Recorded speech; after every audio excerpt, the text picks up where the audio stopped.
Be sure to look for the answers to the following questions. What is solar wind? What does voltage measure? Name the layers of the atmosphere.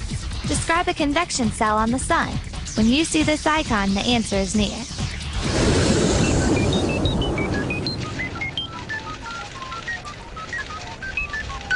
What about a nice bag of beef jerky? Don't you think after a long day of hiking and geocaching, you might want some beef jerky or something of substance? Sorry, Jacob. Nothing perishable.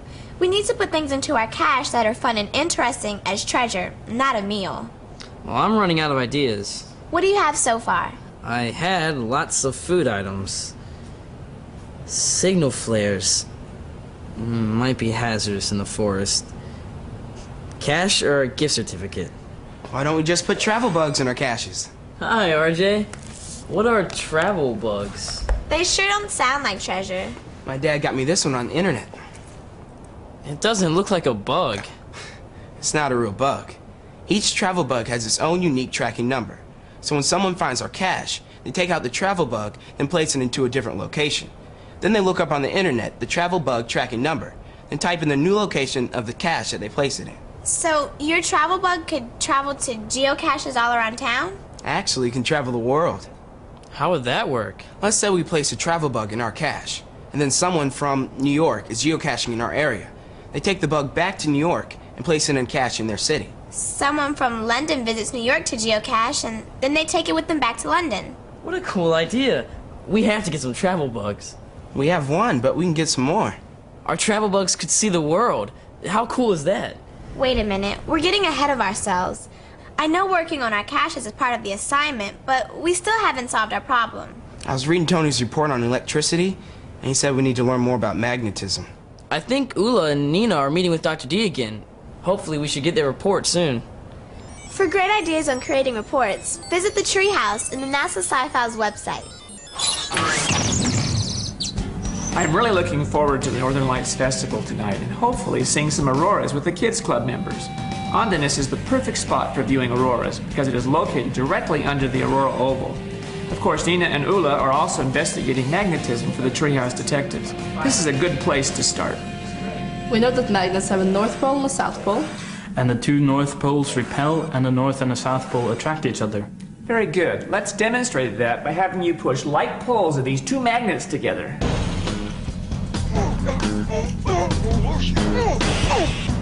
Oi, they're really strong. Let's take a look at the magnetic field of this permanent bar magnet.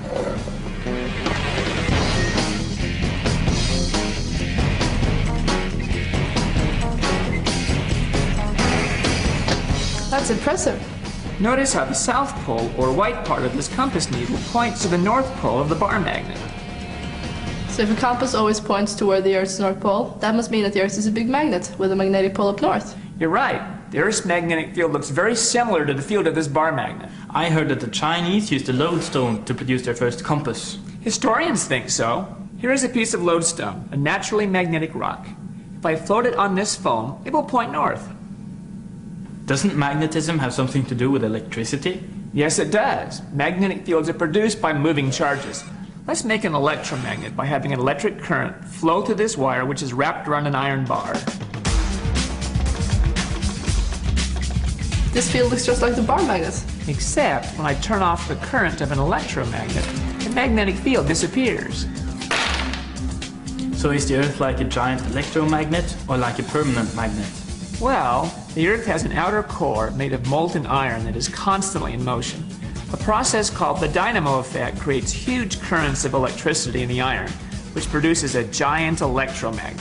In like manner, the Earth's magnetic field deflects the protons and electrons of the solar wind, which the sun is throwing at the Earth at hundreds of kilometers per second.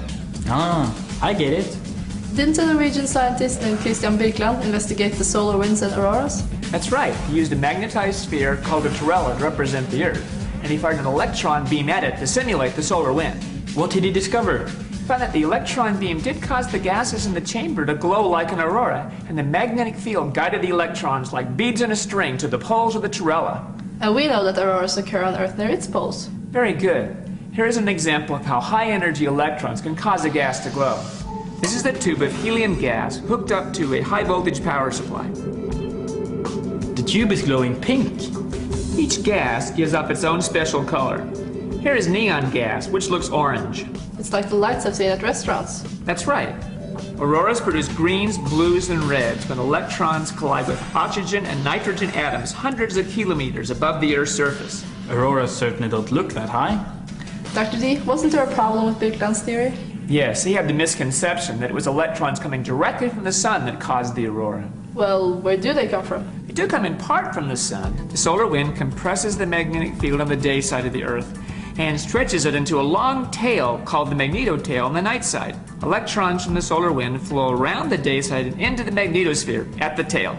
Then what happens? The electrons in the magnetotail are then pulled back down toward the poles at increasingly high speeds by electric forces. These are called Birkeland currents.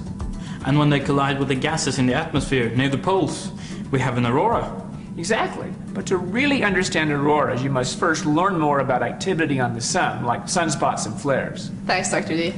Let's get a report on magnetism ready for the treehouse detectives. Maybe they can help us investigate the sun.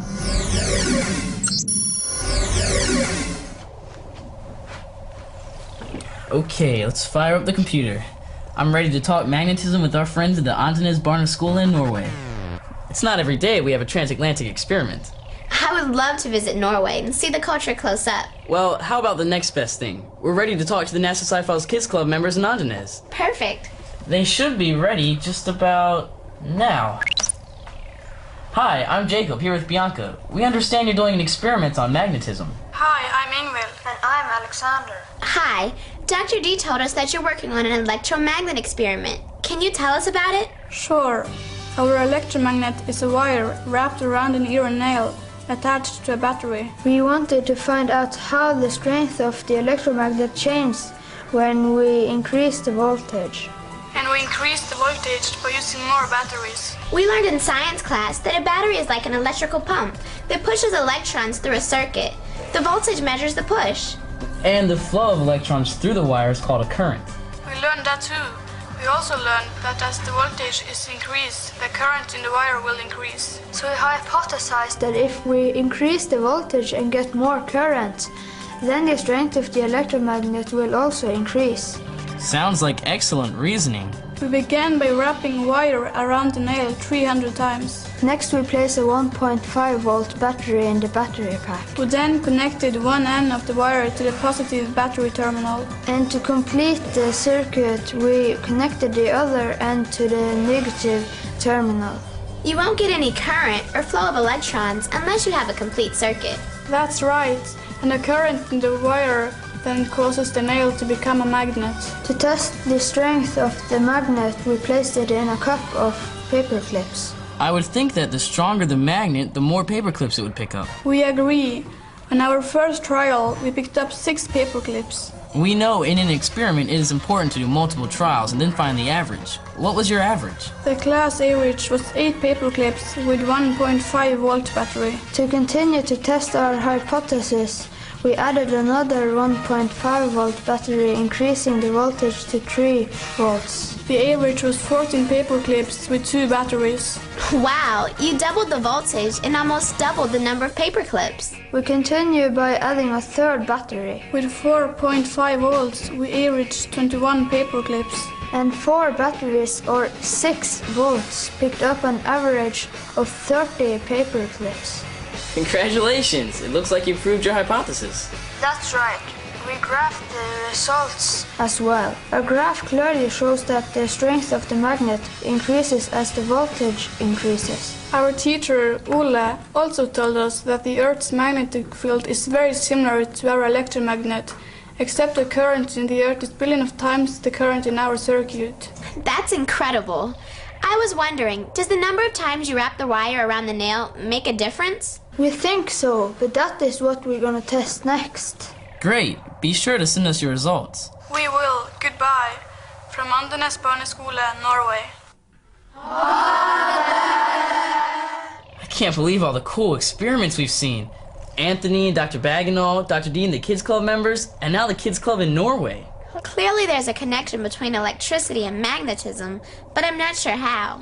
I'm still sorting through Ula and Nina's report on auroras. Dr. D also said that before we can fully understand auroras, we need to learn more about the sun. I completely forgot about the sun. How are we going to learn more about the sun? Don't worry, I've done some research on the internet, and NASA does lots of research on the sun. Of course, the answer is NASA. Let's go. Slow down. Ula and Nina also reported a teleconference that they had with North Shore Christian Academy in Everett, Washington. Oh, I see. I think. Before learning about the sun, they talked with the students at North Shore about the layers of the Earth's atmosphere. The layers of the Earth's atmosphere. You know, the troposphere, closest to the Earth, and the mesosphere, which is very cold and the air is very thin. And of course, the thermosphere and ionosphere where most of the auroras occur. Jacob, I'm impressed. I've been doing more than surfing the web and reading reports. Every once in a while, you have to go old school and use books. Well, I'm glad you haven't forgotten such a great resource. But we still need to learn more about the sun. Well, we're in luck. Catherine and RJ are meeting with Dr. Nikki Fox to learn more about the sun. She's at the Johns Hopkins Applied Physics Laboratory and works with scientists at NASA Goddard Space Flight Center. I'm sure they'll find the sun very illuminating. Very funny, but I can't wait to read their report.